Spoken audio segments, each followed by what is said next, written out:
রমনা থানায় পেয়েছিলাম।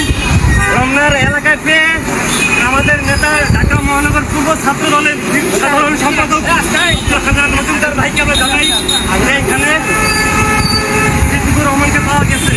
ভাই তখন আমাদেরকে বলেছে সিদ্দিকুর রহমানকে আইনের হাতে তুলে দাও।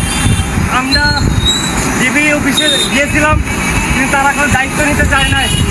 কতবার আমরা ওনাকে নিয়ে আসছিলাম।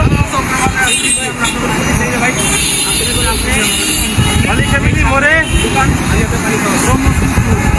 দেশের জনগণ রাস্তায় কিছু লোক ছিল, তারা ওকে চিনে, ওকে হালকা পাতলা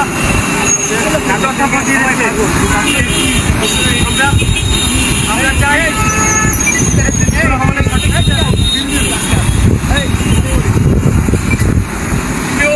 দেশবাসী জনগণ ভাইদের একটা কথা বলতে চাই।